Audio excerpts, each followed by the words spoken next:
Ada satu istilah nih kayak penipu sejati. Wow. Penipu sejati itu orangnya kayak seperti apa Kayol? Orang yang ikut ibadah minggu, orang yang dengar firman, tapi dia pulang dengan puas, happy, pulang begitu saja. Orang yang memisahkan antara mendengar firman dan melakukan firman, tapi ini nggak bisa sebenarnya. Karena itu adalah satu kesatuan. Kalau dia hanya sekedar berpuas diri, wah dengar firman, wah saya sudah bikin catatan, wah saya sudah kasih warna Alkitab segala macam sampai kayak buku gambar begitu berwarna-warni. Itu baik, itu bagus. Tapi ketika kita hanya sekedar berhenti di situ, kita berpuas di situ saja dan tidak ada praktek atau hal yang dilakukan, itu kasihan sekali begitu.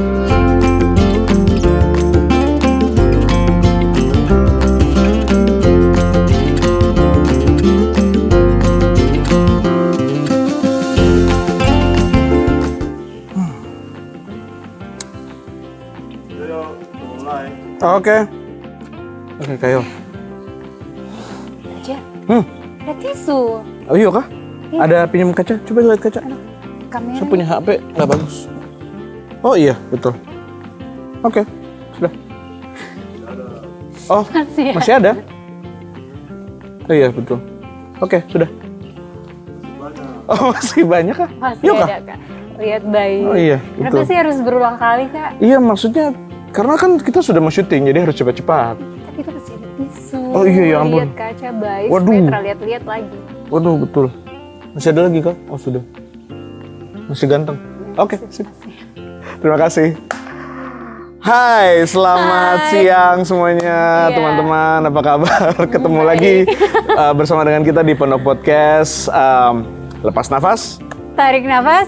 buka mata. Masih bersama dengan saya Jerry Fakdawer. Saya Yolanti Wirano. Di Pondok Podcast kita akan diskusi banyak sekali hal yang pastinya. menarik. Dan di siang hari ini kita akan diskusi tentang jangan menipu diri sendiri. Masih bersama dengan kita di Tongpu Pondok Pondok Podcast. Podcast. Kayola, Ya. review dari minggu yang lalu nih. Kita Iya. mau coba review dari minggu lalu. Firman minggu lalu itu tentang, kita punya diskusi minggu lalu itu tentang lari dengan tujuan. Benar sekali. Nah, kalau dari Kayola selama 1 minggu ini, apa yang Kak Kayola lakukan dalam Kayola punya hidup tentang lari dengan tujuan? Oke. Jadi minggu lalu itu saya ada coba untuk kayak mau ikut satu event gitu kan. Oke. Satu event dan saya pikir gini, ini tujuan apa ya kayak gitu. Biasanya tuh kalau saya ikut event ya udah saya ikut saja ya. Iya. Penting saya dapat dia punya experience Betul, begitu toh. betul. Tapi waktu itu saya pikir lagi gitu, saya mau ikut ini dengan tujuan apa kayak gitu. Karena dari event itu dia punya judul saja keren sekali gitu. Jadi waktu saya ikut Boleh spill nggak? ya itu tentang ini leadership gitu. Leadership itu kepemimpinan. Iya, ya. khusus untuk perempuan-perempuan Oh, oke. gitu. Oke. Jadi saya kayak wah ini menarik sekali begitu. Nah pas ikut dia punya TM-nya itu, dong bahas juga kan. Ternyata event ini tuh begini. Wah Oh, nice. ini nggak salah, ini saya pilih ini gitu. Mengerti Karena ada dia- tujuannya. Betul, ada tujuan yang pasti gitu untuk mengikuti kegiatan ini. Itu dari saya. Dari kakak bagaimana? Kalau dari saya mungkin salah satunya hal yang saya mau, yang saya sudah praktekkan selama 1 minggu ini, saya semakin konsisten dalam saya punya, saya berusaha untuk semakin konsisten dalam saya punya mendengarkan Alkitab. Jadi Kayol, saya punya cara mungkin agak berbeda dengan orang pada umumnya. Kalau orang pada umumnya mungkin duduk dan diam tenang untuk baca Alkitab, tapi kalau saya agak susah konsentrasi begitu. Oh gitu. Jadi saya orangnya gampang sekali teralihkan, Gitu ya. distracted gampang sekali. Jadi saya punya cara untuk, kalau bahasanya orang zaman sekarang, secret place atau tempat yang saya berdua dengan Tuhan itu justru lebih sering di atas motor. Entah itu saya berdoa, entah itu saya baca firman gitu ya. Mungkin bukan baca tapi lebih kedengar. Iya. Jadi saya mulai berusaha untuk lebih konsisten dengarkan audio Bible gitu. Alkitab suara. Jadi sambil saya bawa motor, sambil ada yang bacakan buat saya. Asik. Gitu. Jadi sambil ya itu satu hal yang saya sedang berusaha untuk konsisten sepanjang minggu ini, bahkan sampai minggu-minggu ke depan, bulan-bulan depan, tahun inilah begitu. Ini bagus sih buat mereka yang mungkin kayak susah sekali untuk baca toh. Jadi pakai alternatif ini atau seperti saya yang punya kebutuhan khusus. Ya sih.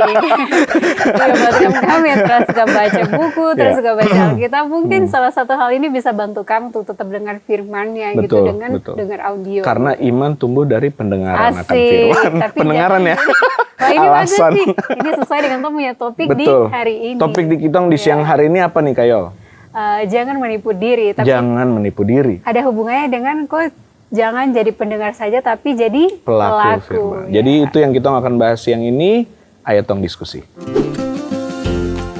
Oke, Kayola. Ya. Siang hari ini kita punya pembacaan dari Yakobus pasal 1 ayat 19 sampai 27. Mungkin Kayola bisa baca buat kita semua. Oke, jadi guys, saya mau baca untuk kamu semua, tapi sebelumnya saya mau bilang kalau Yakobus ini sendiri ditulis oleh Yakobus juga. Yakobus ini berarti dia saudara tirinya Tuhan Yesus, right? Ya, menurut research yang ada sih seperti itu, karena terlalu banyak Yakobus. Tapi itu nama yang cukup umum ya saat itu. Terdekat adalah dia itu sendiri gitu. Betul. Oke, jadi dari Yakobus 1 ayat 19 sampai 27. Pendengar atau pelaku firman. Hai saudara-saudara yang kukasihi, ingatlah hal ini. Setiap orang hendaklah cepat untuk mendengar, tetapi lambat untuk berkata-kata. Dan juga lambat untuk marah gitu. Sebab amarah manusia tidak mengerjakan kebenaran di hadapan Allah. Sebab itu buanglah segala sesuatu yang kotor dan kejahatan yang begitu banyak itu, dan terimalah dengan lemah lembut firman yang tertanam di dalam hatimu yang berkuasa menyelamatkan jiwamu. Tetapi hendaklah kamu menjadi pelaku firman dan bukan hanya pendengar saja, sebab jika tidak demikian kamu menipu diri sendiri. Sebab jika seorang hanya mendengar firman saja dan tidak melakukannya, ia adalah seumpama seorang yang sedang mengamati mukanya yang sebenarnya di depan cermin. Seperti Kajari tadi. Baru saja ia memandang dirinya, ia sudah pergi atau ia segera lupa bagaimana rupanya. Tetapi barang siapa meneliti hukum yang sempurna, yaitu hukum yang memerdekakan orang, dan ia bertekun di dalamnya, jadi bukan hanya mendengar untuk melupakannya, tetapi sungguh-sungguh melakukannya, ia akan berbahagia oleh perbuatannya. Jikalau ada seseorang menganggap dirinya beribadah tetapi tidak mengekang lidahnya, ia menipu dirinya sendiri, maka sia-sialah ibadahnya. Ibadah yang murni dan yang tak bercacat di hadapan Allah Bapa kita ialah mengunjungi yatim piatu dan janda-janda dan dalam kesusahan mereka, dan menjaga supaya dirinya sendiri tidak dicemarkan oleh dunia.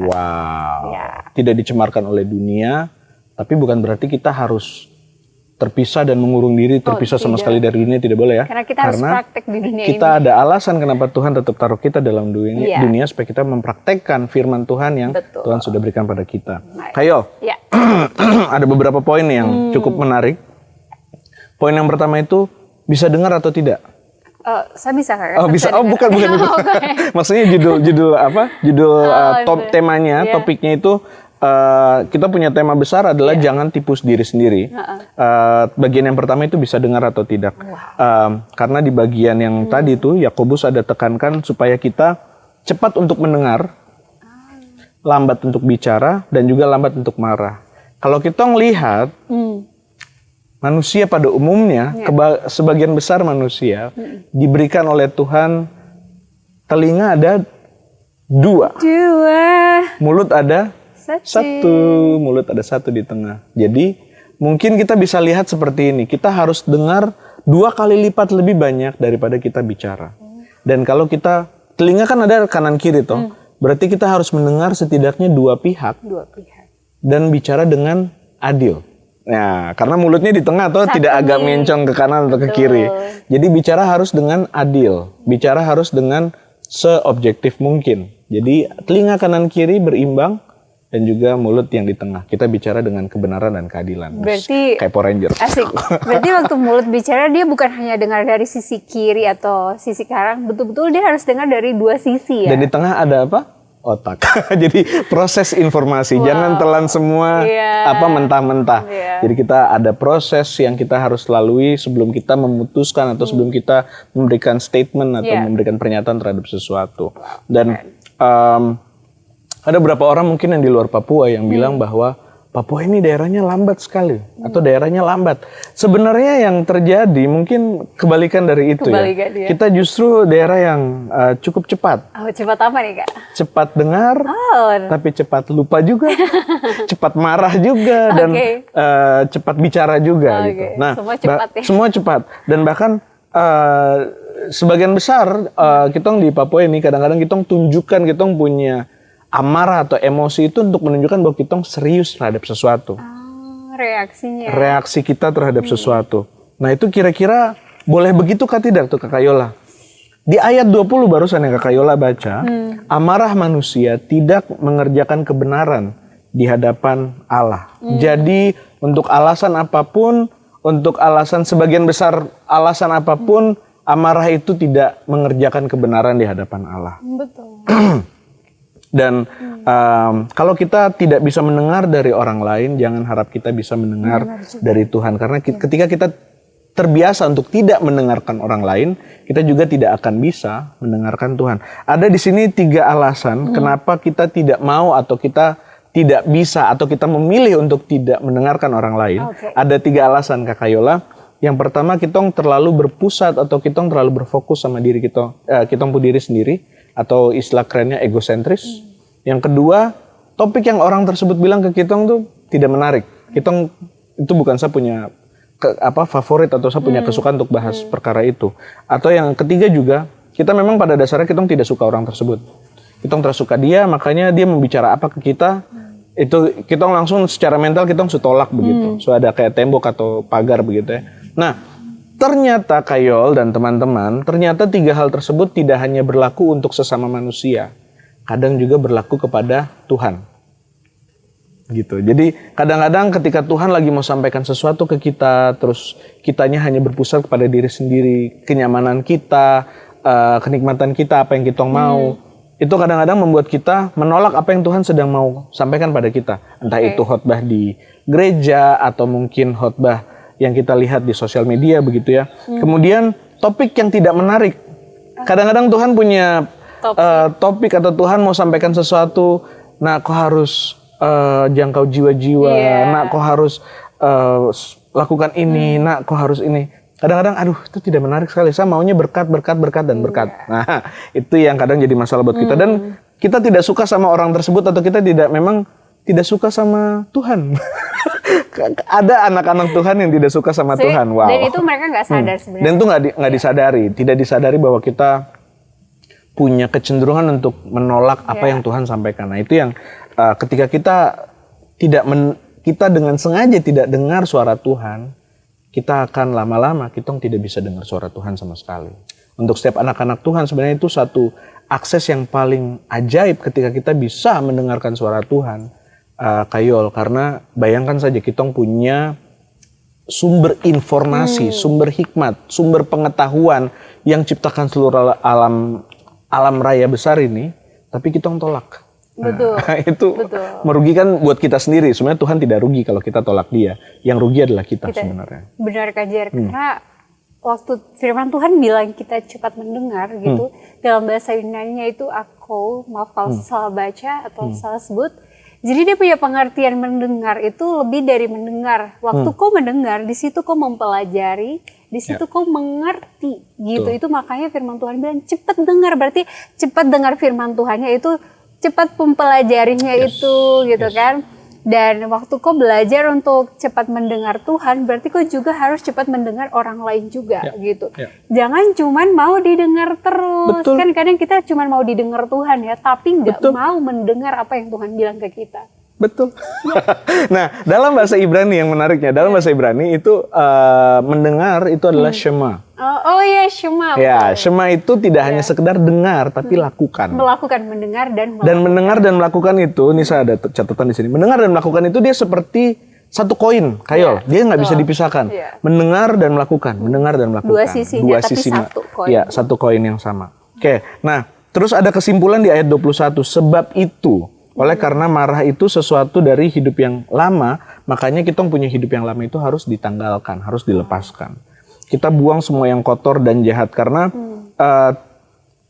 semua yang jahat itu dia seperti tanaman atau dia bisa tumbuh seperti kanker yang ganas yang makan dari sedikit-sedikit lama-lama dia bahkan semua.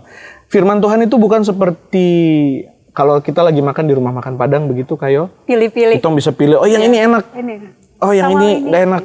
Rendang. Seperti yang terjadi hari-hari ini ya di sosial media bahwa sebenarnya. Oh kalau Tuhan seperti itu berarti nggak mungkin Tuhan kayak gitu. Nggak mungkin Tuhan punya pemandangan. Nah itu kesimpulannya nih kalau kita mau masuk ke situ sebentar, kesimpulannya kekristenan progresif itu artinya adalah pilih-pilih mana firman yang enak. Ini yang sesuai dengan budaya. Yang sesuai dengan saya punya budaya, yang sesuai dengan saya punya. Yang sesuai dengan zaman yang sekarang. Iya.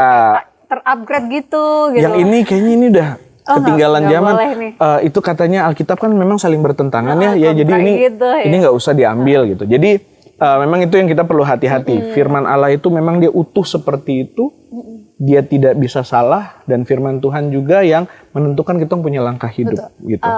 Dan juga Kak Jer, yang tadi itu yang firman tertanam dalam hati, yaitu harus garis bawahi kata firman itu dalam bahasa Yunani itu logos gitu, berarti betul-betul dari perkataannya dan itu bukan dari akal budi manusia. Bukan dari akal budi manusia. Berarti sebenarnya waktu kita bicara tentang Tuhan itu sebenarnya ya agak salah karena kita bicara menurut pengertian kita sendiri. Sedangkan Tuhan lebih dari pengertian kita gitu. Tidak terbatas. Tidak terbatas. Kita punya otak cuma sekecil ini, weh. Jadi mana bisa kita bisa menampung semua. Kita punya logika itu seperti kita bawa sendok makan, kita berusaha untuk tampung air terjun Siklop. Ya. Tidak akan bisa karena kita punya kapasitas untuk menampung hanya sekecil ini dan Tuhan itu tidak terbatas. Jadi kalau aku pikir tidak masuk akal, betul tidak masuk akal karena firman lebih daripada akal manusia. Gitu. Itu menyangkut ke poin berikutnya yaitu firman kita perlu terima dengan lemah lembut, yaitu tidak ada alasan mau diajar, mau taat, mau belajar dan mau dibentuk. Betul sekali. Jadi kita tidak berkeras hati dengan kita punya pemahaman untuk bilang yang ini kayaknya sesuai dengan saya punya logika, jadi ini saya ambil. Yang ini pindah, buang gitu. Itu tidak boleh. Dan lemah lembut ini sebenarnya kalau digali lagi itu pengertiannya itu kerendahan hati. Kerendahan hati. Jadi ini kembali lagi ke Tom punya topik sebelumnya tentang kerendahan hati gitu. Hati kita seperti menampung kasih karunia ya, episode 2 kalau nggak salah atau 1. Oke, kemudian setelah kita mendengar, kita juga harus lanjut dengan melakukan. Firman hanya menghasilkan sesuatu dalam diri orang-orang yang melakukan firman Tuhan. Kalau saya pernah punya analogi gini Kayol. Alkitab atau firman Tuhan itu seperti buku resep. Ada orang yang hafal, 1 sendok teh garam, apalagi tepung terigu 3 kilo, banyak sekali. Tepung terigu 50 gram ini, tapi pernah bikin kue kan tidak? Belum. Ya untuk apa gitu? Ada resep itu, ada buku resep itu untuk dipraktekkan, untuk dimasak.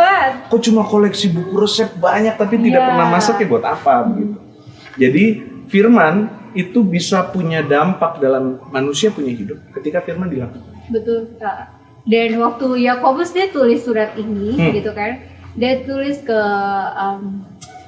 jemaat yang ada di situ. Sebenarnya ini bukan khusus apa sih namanya itu 12 suku Israel. Tapi ini bukan ke dol, tetapi sebenarnya ke orang-orang yang dol sudah di luar dari tanah perjanjian. Orang-orang Israel yang dol sudah perantau, dol sudah tersebar ke sana sini. Jadi waktu Yakobus dia tulis surat ini,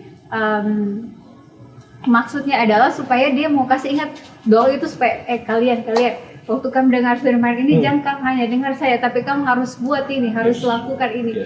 Jadi sebenarnya firman ini dia lebih tertuju kepada orang-orang yang sudah Kristen dan dia kasih ingat lagi, lebih deep lagi dengan Tuhan kayak gini-gini gitu. Betul.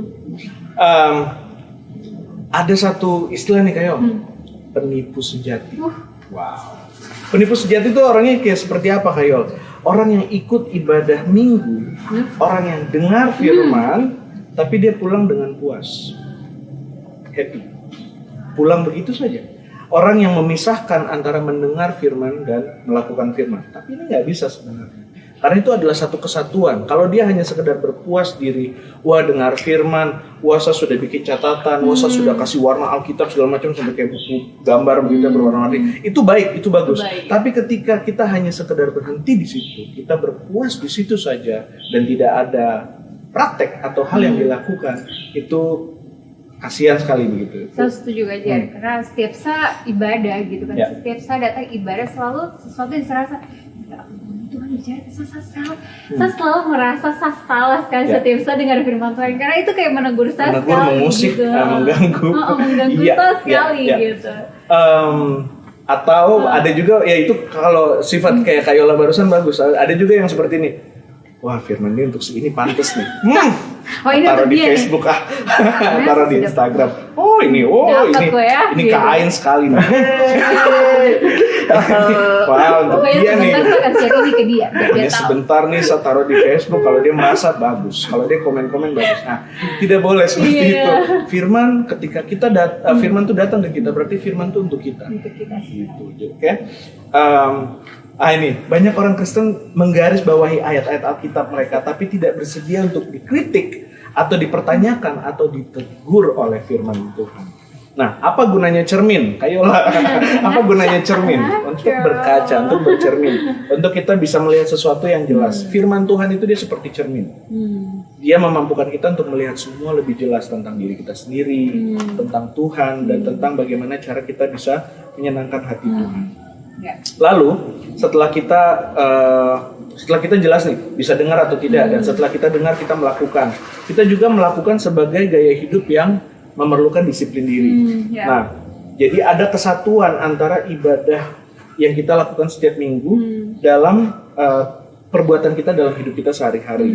Jadi yang paling berbahaya yang seperti tadi di awal saya sudah sebutkan adalah menjauhkan diri dari dunia. Kenapa? Karena justru dunia itu adalah tempat kita mempraktekkan apa yang kita sudah pelajari di gereja, apa yang kita sudah dengar dari firman Tuhan, apa yang kita sudah dengar dari pendeta, dari hamba Tuhan. Kita tidak boleh menjauhkan diri, tapi kita sudah diutus untuk menjadi terang, menjadi garam di mana kita berada, mau itu di kampus, mau itu di sekolah, di tempat kerja, mau itu di tengah-tengah keluarga, dimanapun kita ditempatkan, itu di situ kita menjadi terang dan garam, kita jadi saksi.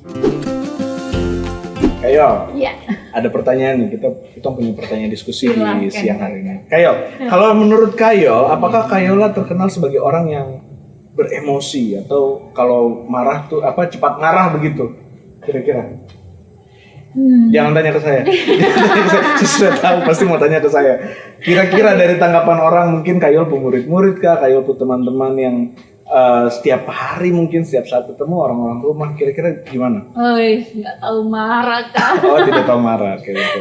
Nggak, aku ya secara garis besar sih orang-orang kenal kayaknya saya nggak lemah lembut. Lemah lembut betul. Serius. Jadi tapi kemungkinan untuk orang-orang yang dekat gitu kan, siapapun dia itu mungkin saya dikenal sebagai kayak marah begitu, tapi tegas, lebih ke tegas atau lebih ketegas ya? Oke. Lebih ke tegas gitu, apalagi saya kan orang timur toh kayak gitu. Wow, ya. Rata-rata kita semua di timur. Maksudnya waktu saya ada di tempat lain dan seorang timur pikir saya marah-marah tuh. Betul, padahal memang intonasinya saja yang begitu, memang tinggi, nada bicara tinggi. Nada bicara tinggi tidak selalu berarti marah. Iya, tidak selalu berarti marah gitu. Jadi ya tapi secara garis besar saya dikenal tidak marah-marah seperti itu sih Kak. Oke. Kayol, kenapa ada orang yang selalu bicara dengan emosi itu, kenapa kira-kira? Gangguan. Jangan-jangan seperti itu ya, ibu-ibu yang lagi viral. Iya benar. Dia minta-minta terus dia marah-marah gitu. Ya nggak tahu ya, mungkin dia tidak hanya sikap karakter, tapi mungkin juga ya di sisi lain ada gangguan atau apa. Faktor-faktornya ada banyak bagaimana orang bisa cepat sekali marah. Nah kira-kira kalau teman-teman bagaimana? Mungkin bisa tulis di kolom komentar, teman-teman nih termasuk orang yang cepat marah atau tahan, saya hitungnya pokoknya saya lihat 3 kali kena. tapi ada pengendalian diri sendiri aja. Betul sih Kakak. Maksudnya dari cara sikap kita juga terhadap orang lain, kita marah-marah dan mengendalikan diri itu kita juga bisa menilai, oh ya orang ini karena hidup dalam Tuhan toh, jadi kayak dia bisa mengendalikan, dia punya emosi itu gitu. Kalau Kakak bagaimana? Apakah Kakak dikenal sebagai orang saya yang... ditanya juga. Iya dong. Oke, kalau saya justru kayak kebalikan sama sekali. Saya tidak bisa marah. Saya orangnya nggak bisa marah. Satu sisi memang maksudnya agak susah untuk protes. Saya pernah waktu itu. Jadi untuk protes aja saya nggak pernah. Ceritanya kayak salah satu kali ini saya pernah makan di satu rumah makan. Biasanya kan kalau lagi makan ada mbak-mbak satu yang akan datang untuk tanya minumnya apa gitu kan. Jadi pas saya cuma dikasih makanan, nggak ditawarin minum kan. Jadi kayak saya cuma makan terus sudah selesai makan, saya ke kasir. Saya ke kasir terus ditanya sama mbaknya, "Masnya minum apa tadi?" "Saya nggak minum Mbak, soalnya nggak ditawarin." Jadi mungkin untuk marah, protes saja saya nggak bisa gitu. Jadi kayaknya saya, kalau saya itu orang yang tidak punya saya orang yang tidak punya emosi. Nggak, bukan maksudnya mungkin ada hal-hal yang memang membuat marah, ada hal yang membuat mungkin emosi terpancing, tapi itu tidak sedemikian cepat lah kalau saya. Saya butuh waktu yang agak lama dan butuh alasan yang sangat kuat untuk bisa buat saya marah gitu. Ya, dan ini penting sekali buat teman-teman, waktu kalian marah sebenarnya kalian sedang menjadi hakim untuk orang lain gitu. Jadi butuh sekali belajar untuk pengendalian emosi, pengendalian diri untuk lambat marah. Waktu kita lambat marah, tidak mudah marah ya. Maksudnya waktu kita lambat marah itu kita sedang memberikan waktu untuk kepada pikiran kita supaya kita berpikir dengan baik, jernih, supaya apapun perkataan yang keluar dari kita tidak menyakiti hati orang lain. Dan kita bisa analisa keadaan, mungkin dia tidak sepenuhnya salah dan saya tidak sepenuhnya benar. Ya, betul sekali. Dan ini yang namanya pendisiplinan diri. Kayol, di ayat di pertanyaan nomor berikut, Kayol gantian. Oh ada, oh ya, oke boleh. Wow, untung saya tidak cepat marah orangnya. Lanjut, makanya bicara, ayo.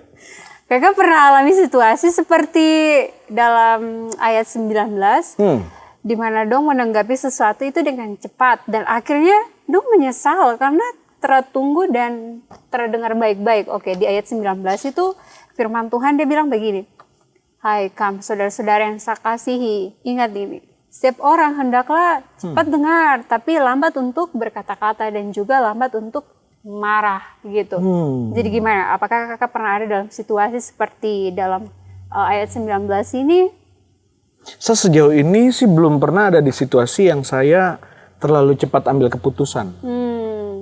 Justru saya cenderungnya terlalu lama mengambil keputusan karena saya berusaha untuk kumpulkan apa data atau mungkin bukti atau apa. Saya terlalu lama dalam mengobservasi sesuatu sampai agak berlambat-lambat dalam ambil keputusan justru. Maksudnya mungkin kebalikan dari apa yang kita baca. Kalau Kayola, dari Kayola sendiri gimana? Saya dari tadi berusaha untuk ingat kayaknya tidak ada deh. Kayaknya saya justru cenderung sebaliknya. Kalau Kayola bagaimana? Sebenarnya kita hampir sama sih Kak gitu. Saya juga demikian gitu. Saya akan mencerna sebaik mungkin dengan berbagai macam pertanyaan dalam saya punya otak gitu. Jadi karena seperti yang tadi Kak Jer sempat mention di mana mulut cuma satu, telinga dua. Jadi betul-betul saya harus dengar dari dua sisi gitu. Betul. Dari sisi kiri, sisi kanan seperti apa supaya mulut yang menggabungkan itu baik bicaranya gitu. Nice. Kayol, ada pertanyaan berikut untuk Kak Kayola nih. Silakan. Apa itu firman yang tertanam di dalam hatimu yang disebut dalam ayat 21 dan bagaimana firman itu bisa menyelamatkan Kak Kayola? Mungkin ada ayat yang Kayola selalu hafal dan ayat itu sudah tertanam dalam Kayola hati mungkin? Ada.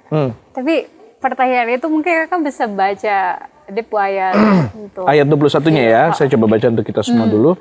Ayat 21. Sebab itu buanglah segala sesuatu yang kotor dan kejahatan yang begitu banyak itu dan terimalah dengan lemah lembut firman yang tertanam di dalam hatimu yang berkuasa menyelamatkan jiwamu.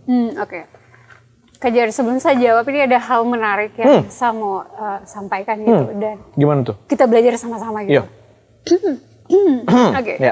Untuk firman yang itu yang tadi kakak sudah baca itu saya coba untuk belajar terus gitu. Jadi waktu firman dia bilang buanglah itu, dari bahasa Yunani apotitem atau apalah itu, maaf kalau salah baca gitu, salah sebut. Itu dia punya arti lebih daripada kayak bukan hanya seperti buang sampah begitu Kak, tapi itu betul-betul kok menanggalkan. Kok menanggalkan, terus kok juga kayak waktu kau taruh sesuatu yang kau tidak suka, kau taruh di situ dan jangan kau ambil lagi gitu. Bahkan ada arti yang lebih deep lagi kalau itu seperti waktu kau dalam penjara, waktu kita memenjarakan seseorang hukuman mati, ya sudah di situ, jangan kasih lepas dia gitu. Dan teroris misalnya gitu ya. Kayak gitu. Dan ada istilah yang lebih menarik lagi tentang buanglah ini. Seperti membuka, yaitu buka baju yang kotor, kayak gitu. Buka dan sudah, jangan pakai lagi. Atau jangan pakai lagi. Jangan pakai lagi gitu ya. Itu sih untuk istilah buanglah itu. Dan kemudian seperti kotoran dan kejahatan tadi di situ dibilang, itu berbicara juga tentang ketidaksucian gitu. Sesuatu yang kotor, sesuatu yang jahat itu berbicara soal ketidaksucian gitu. Lalu firman apa yang tertanam dalam hatimu? Tertanam dalam siapa ya? Hati itu di Yakobus juga Kak. Yakobus 4 ayat 7 gitu. Karena itu tunduklah kepada Allah dan lawanlah iblis supaya dia lari dari kau. Maka dia akan lari daripadamu. Kenapa firman itu? Karena betul-betul firman ini menjadi penguatan bagi segala sesuatu yang kita alami di depan mata, di punya kehidupan ini berbicara soal spiritual kita gitu. Jadi waktu kita melihat seseorang, kenapa dia seperti itu, kita harus lihat dia gitu kenapa gitu. Sisi belakangnya mungkin.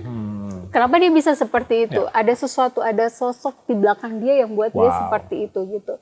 Dan secara spiritual juga saya harus menjaga gitu. Mungkin kadang selama ini saya terlalu kasih makan, saya punya daging. Akhirnya saya makan puas-puas, tapi saya lupa untuk kasih makan saya punya roh. Gimana tuh cara kasih makan kita punya roh? Makan gitu ya, kasih makan roh yaitu baca firman-Nya mendengar, melakukan. Itu berarti kau sedang kasih makan kau punya roh gitu, olah terus kau punya roh. Dan saya pernah mention ini, teman-teman jangan lupa untuk olah roh gitu. Jangan hanya olahraga tapi olah roh juga gitu.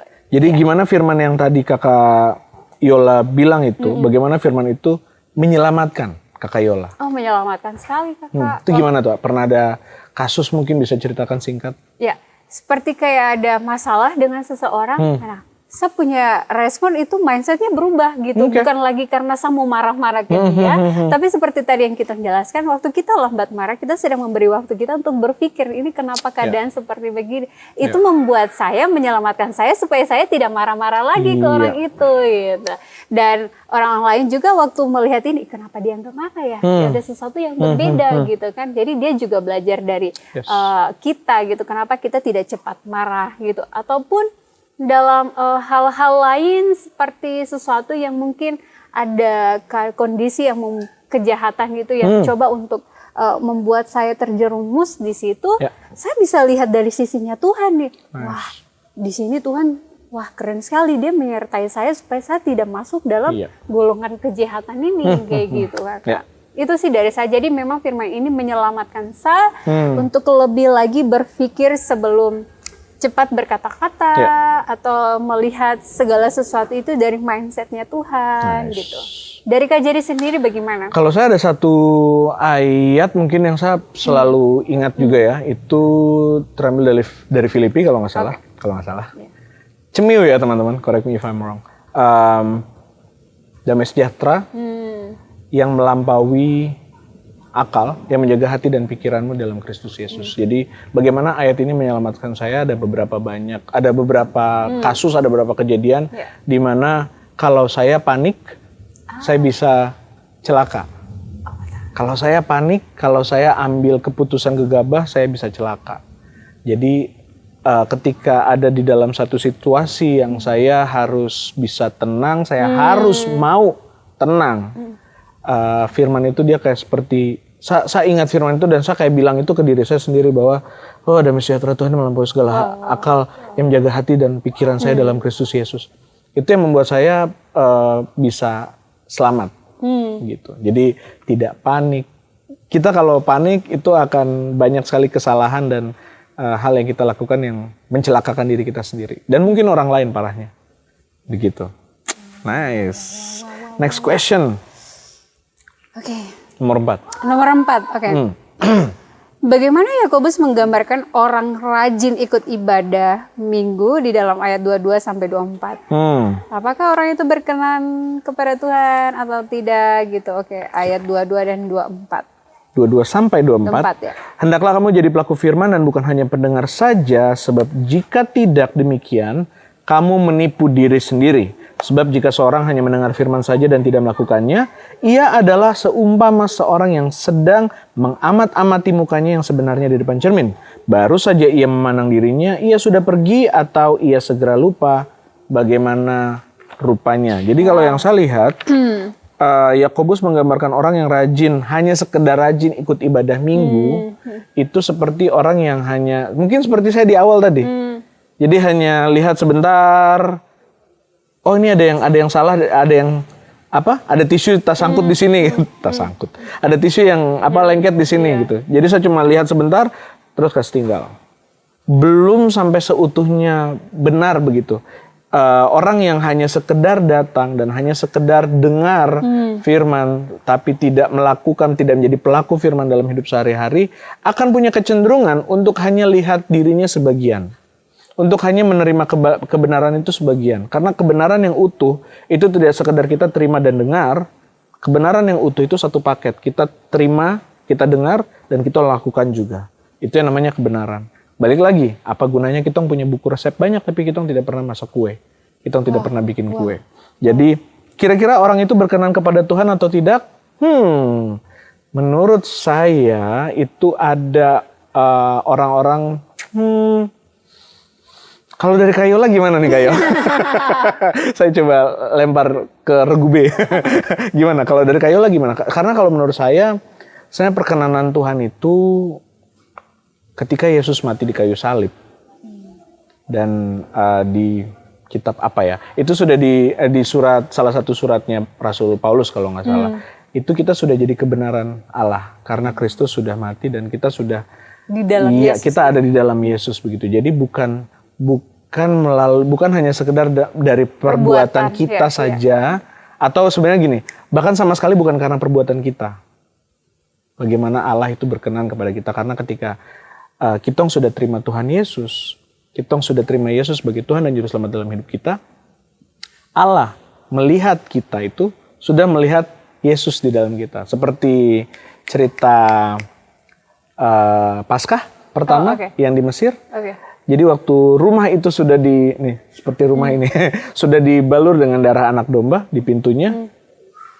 Yang dilihat oleh si malaikat maut ini bukan lagi orang yang di dalam rumah, tapi ada darah atau tidak. Ya. Jadi diselamatkan atau diperkenankan itu bukan lagi bergantung kepada siapa yang ada di dalam rumah, tapi hanya ada darah anak domba kah tidak. Teman-teman punya hidup, sudah ada darah anak domba kah belum? Apakah sudah ada karya keselamatan yang Kristus kerjakan dalam teman-teman punya hidup, itu yang akan membawa teman-teman masuk dalam perkenanan Allah. Seperti itu. Oke. Keren. Well, waktu kita dengar firman Tuhan, kita terima itu.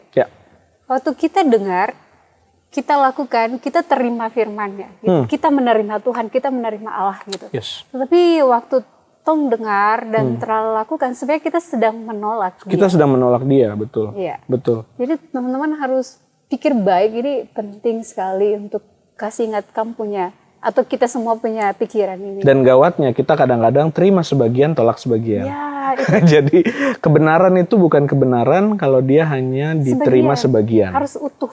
Kebenaran adalah kebenaran ketika dia seutuhnya diterima. Dan itu dia akan punya dampak dalam kita punya hidup.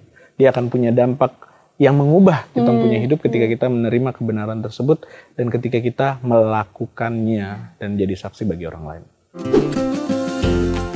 Kayol, tolong lanjut ya. Ada beberapa, tinggal 2 pertanyaan lagi nih terakhir nih. Untuk Kayol, adakah tidak bagian dalam hidup Kayol yang Kayol rasa Kayol perlu lebih serius lagi untuk lakukan pesan Tuhan daripada cuma jadi pendengar saja? Itu kira-kira bagian apa dari Kayol punya kehidupan?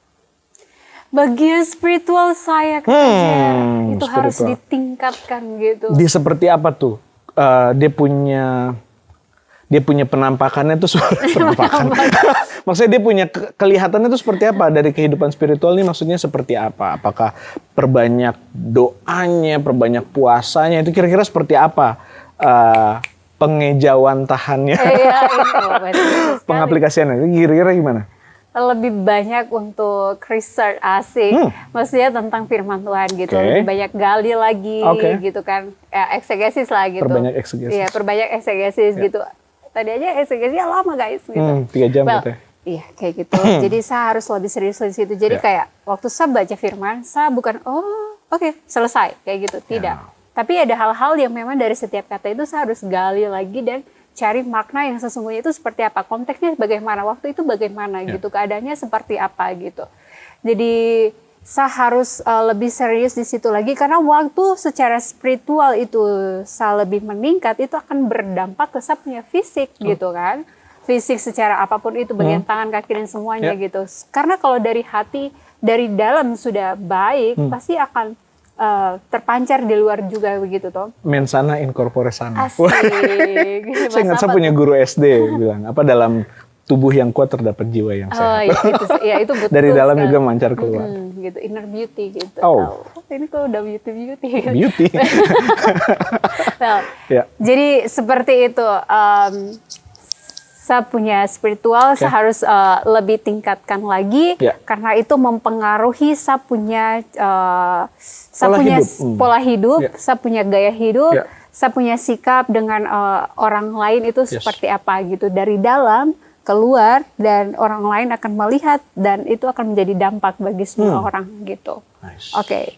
Dari Kakak Jerry seperti apa? Kalau saya mungkin dalam bagian dalam hidup saya yang perlu untuk saya lanjut lebih serius lakukan pesan Tuhan tentang, kalau istilah bahasa Inggrisnya, personal integrity. Jadi integritas pribadi saya dengan Tuhan. Bagaimana saya punya perilaku ketika saya ada di gereja atau di tempat umum terhadap Tuhan, apakah sama juga dengan ketika saya ada di ruang yang pribadi, atau saya punya kamar tidur, atau saya punya ketika di jalan, ketika sedang sendiri.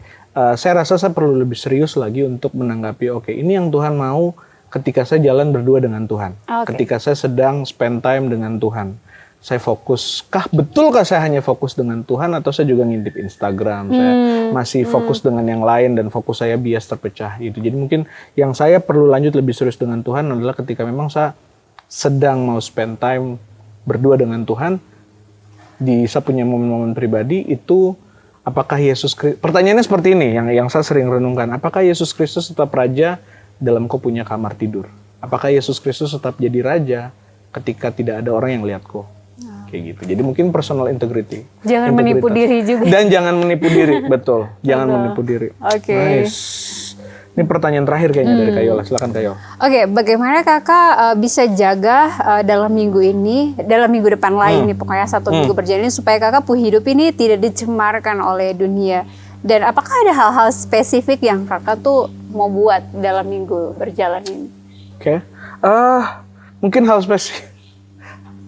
Saya sempat ditegur juga teman-teman sama Kayola kemarin. Kayola dan Kak Ain dan teman-teman lain.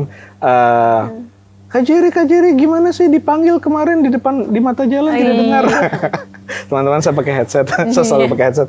Jadi mungkin salah satunya gini ya, maksudnya balik lagi ke seperti yang tadi saya sudah sempat share tentang saya punya komitmen untuk dengarkan audio Bible.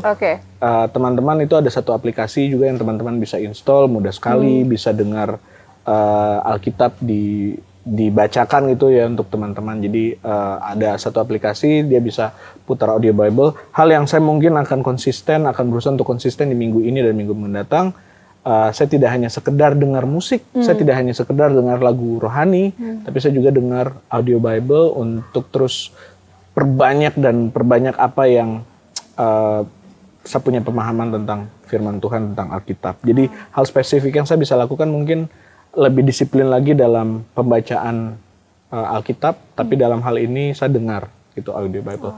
Dari Kayol sendiri, kira-kira apa yang Kayola bisa lakukan sepanjang minggu berjalan ini untuk jaga supaya Kayol hidup tidak dicemarkan oleh dunia? Kira-kira hal spesifik apa yang Kayol bisa kerjakan?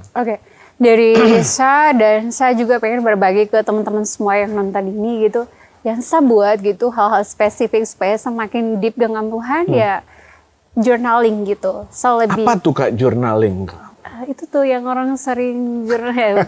Bukan, itu jurnalis ya? Iya, iya. Ah, oke. Ini waktu kita baca firman, kita tulis gitu. Oke. Kita tulis apa yang kita mengerti. Tulis gitu. jurnal ya? Iya, tulis jurnal gitu. Jadi buku, pulpen, kau tulis itu jurnal sudah. Kau punya jurnal, kau punya buku harian dengan Tuhan gitu. Ya. Mungkin selama ini kita tulis buku harian tentang saya punya diri Dear sendiri. diary. Dear diary, senang sekali hari ini bisa lihat dia. Mending lo tulis, aku tulis Dear diary hari ini senang sekali karena Tuhan baik untuk saya kayak gitu. Tuhan ajar saya ini. Tuhan ajar saya ini gitu. Tuhan mohon ampun ya hari ini saya gagal lagi gitu kan. Jadi saya sudah buat, saya punya jurnal gitu kan. Tapi mungkin saya kurang konsisten gitu. Karena banyak sekali jurnal yang saya harus tulis. Well, saya punya beberapa jurnal itu seperti saya punya jurnal pribadi, jurnal firman Tuhan, jurnal tentang buku ini, jurnal buku yang satu gitu. Saking suka untuk menulis apa yang saya pikir gitu kan Kak. Jadi saya mau komit lagi di situ setiap mungkin sebelum tidur ambil waktu sedikit untuk jurnal gini firman Tuhan hari ini seperti apa gitu kan, apakah ini menolong saya atau tidak begitu. Dan mungkin waktu bangun pagi awali juga dengan jurnal, awali dengan firman pastinya tetapi kok tulis gitu. Kadang kan dari firman Tuhan yang saya baca itu saya tulis lagi melalui saya punya kata-kata gitu, dan saya ganti kalau ada orang lain di brand itu saya ganti pakai saya pun nama gitu. Jadi betul-betul kayak firman itu bicara ke kau gitu, personal secara pribadi, jadi tersentuh, tertanam, berakar gitu, memang, dan menjadi berkat bagi orang pasti. Luar biasa. Luar biasa. Oke. Kayak kita tiba di kesimpulan dari kita punya diskusi di siang sampai sore hari ini. Dari Kayola, apa yang Kayola bisa simpulkan dari kita punya diskusi di kita punya podcast di siang sampai sore hari ini? Silakan. Oke, dari saya ada 3 hal guys. Yang pertama itu cepat mendengar gitu. Waktu kau cepat mendengar, ini bukan hanya berbicara soal mendengar firman Tuhan, pengkhotbah, pengajar, tapi waktu kau mendengar kata Tuhan, kau juga belajar untuk mendengar orang lain, gitu. Dengar Tuhan, dengar juga orang lain. Listener gitu. ya, jadi good listener. Pendengar gitu. Nah, kemudian lambat berkata-kata. Waktu kita belajar untuk lambat berkata-kata, kita sedang memberikan waktu untuk kita berpikir jernih supaya kita waktu bicara itu tidak menyakiti orang lain dan orang juga tidak tersinggung dengan apa yang kita bicara. Walaupun dia tersinggung, ya pasti karena tuntunan Tuhan di dalam semuanya akan berjalan dengan baik. Dan kemudian yang terakhir adalah tingkatan firman nih gitu. Mendengar firman Tuhan, melakukan firman Tuhan. Waktu kau mendengar tanpa melakukan, itu tidak seutuhnya, masih setengah gitu. Waktu kau melakukan sesuatu tanpa mendengar firman Tuhan, itu juga salah gitu. Jadi betul-betul kau harus dengar firman Tuhan, baru lakukan firman Tuhan dengan perbuatan ya. Jadi tanpa perbuatan ya itu akan menipu diri sendiri. Di Yakobus kan juga bilang, pada hakikatnya adalah mati. Iman tanpa perbuatan pada hakikatnya adalah mati. Lepo. Kak Jerry, silakan. Kalau saya ada 2 mungkin. Yang pertama, jangan kita jadi penipu sejati. Asik. Penipu sejati itu tadi adalah orang yang ikut ibadah minggu, dengar firman, pulang dengan puas, begitu saja. Pulang dengan ya sudah, wah luar biasa. Ketika firman datang ke kita, seharusnya, idealnya ada bagian dari kita yang terusik, terganggu untuk kita berubah, karena firman itu dia tajam seperti pedang yang membelah antara apa tuh Kayola, antara pemikiran dan jiwa dan pemikiran. Logika. Antara kita punya logika. Harus ada hal yang terusik di dalam kita yang memancing kita, yang mendesak kita untuk kita berubah. Yang kedua, firman itu seperti buku resep. Kita bisa hafal banyak ayat Alkitab. Kita bisa warnai banyak ayat Alkitab. Kita bisa sebut ayat Alkitab ke orang lain sesuai dengan keadaannya dia. Tapi ketika kita sendiri tidak pernah masak, ketika kita sendiri tidak pernah buat kue, apa gunanya? Seperti itu. Oke, begitu teman-teman, kita punya diskusi di siang sampai sore hari ini di Pondok Podcast. Untuk teman-teman, jangan lupa, jangan biarkan firman Tuhan yang teman-teman sudah terima ini hanya berhenti di teman-teman saja, tapi sebarkan. linknya disebarkan ke grup WhatsApp, ke grup WhatsApp sekolah, grup WhatsApp keluarga dan lain-lain. Semua orang. Dan tetap untuk komen karena ada sesi baca komen ya. Jadi jangan malas untuk komen lah gitu. Terima kasih untuk semua teman-teman yang sudah komen, like dan sebagainya. Tuhan berkati kami semua. Sampai jumpa lagi di episode berikutnya di Kitong Pondok Podcast.